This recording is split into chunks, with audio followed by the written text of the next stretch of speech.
love to work, love hard work. Yeah.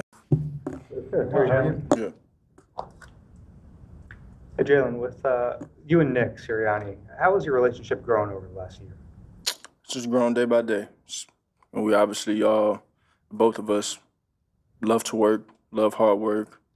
I have a ton of grit to ourselves, and we're passionate about that, and we express that through our work. So I think it's been able to grow and evolve and be good. How much work goes into it that we obviously don't get to see? I mean, there's a lot of work that everyone doesn't see in any and everything,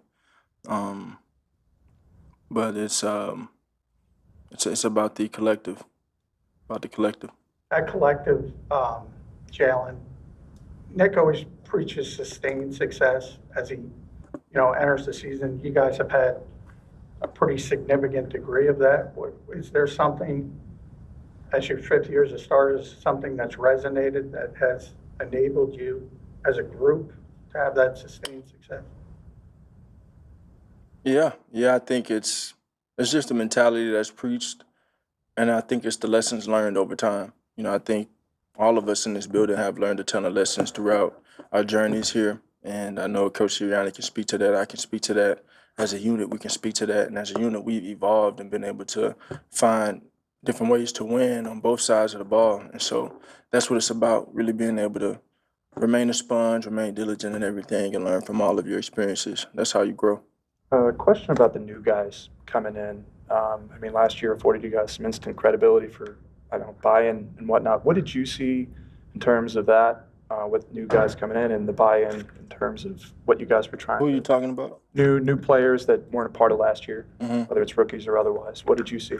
Yeah, well, speaking on this year, you don't know what the iteration of the team will be until you get out there and you get into some live bullets on live fire, if you will. And so, we try and establish a good thing and try and, obviously try and set the right example and try and work really hard to set that example. Ultimately, it takes the togetherness and it takes the kind of evolution of just learning from everything that we go through as a team. And so that's the exciting part about embarking on a new journey is it's a new group and it'll be a new iteration of what this team is. I think back to last December, you made a comment that the offense might not look the way people want it to look, but it's going to look the way Jalen Hurts wants it to look. As you've kind of grown in your career, how have you made it your offense? Because obviously you're the constant despite all the changes.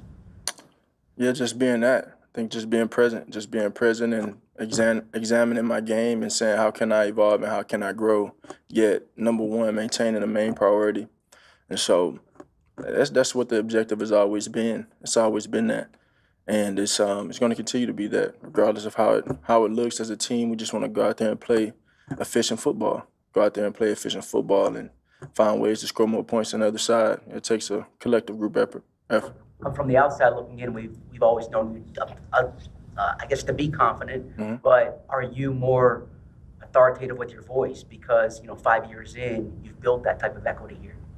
I think it's just like equity. I think that's a great word that comes in time in anything. You let it sit there, you saturate, you learn, and you do grow and you evolve as a person. So I think that's been a natural maturation for me. I've always spoke about how experience is the biggest teacher. I've said that since I was a rookie, when I didn't have the experience as a pro quarterback, and now the experience has definitely added up. And there's still more out there to go do and accomplish. Ultimately, it's just about being a student. I've had all these coaches every single year, and I've been able to take so much from each one. And those are the things that I lean on as a player. And I lean on that, and then I lean on how can I apply that to whomever the OC is. And so it's just, it's just a process that I've had to put myself through. But ultimately, as a team, collectively finding ways to do that and be successful as offense. And, it doesn't matter how it looks to me. I just want to go out there and find ways to win and play efficient football and, push the needle. You've been on some great teams and won championships, and really, can you visibly feel or physically feel or visibly see when a team is coming to play a team that won a championship or that was really good that you're getting their A game because of that? Well, it's NFL. It's a competitive league, so it's that. I mean, I have that mentality, the mentality of going out there and competing and trying to compete at that level. You know, every time I step on the field, and everyone should have that mentality, you know, and kind of keep it that way. In your, That should grow and evolve as you grow. in your experience, week 1 versus, I don't know, week 8, week 10, there's a lot of unscouted looks, I imagine, they have a new defensive coordinator. How much is that different just coming in week 1 versus later in the season? Can you say that again? I'm sorry. Week 1 game, there's a lot of uncertainty. They just traded Micah. They have a new defensive coordinator. How does that different from, say, when you have a bunch of tape on a team, whether it's week 8, week 10, or is it similar for you?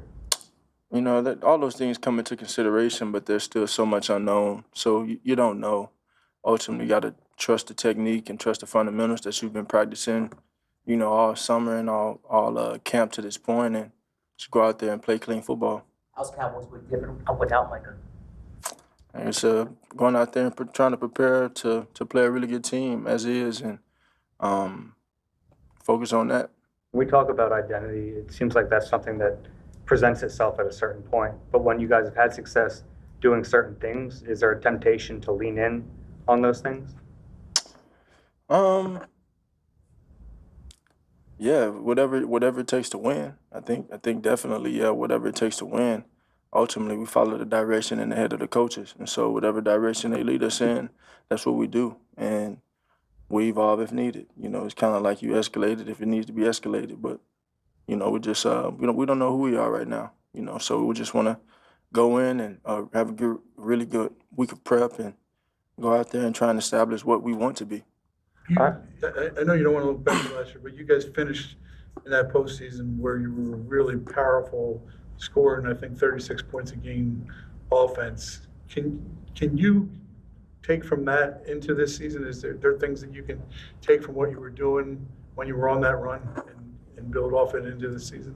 It's a new season. It's a new season. It's a new journey. So who knows?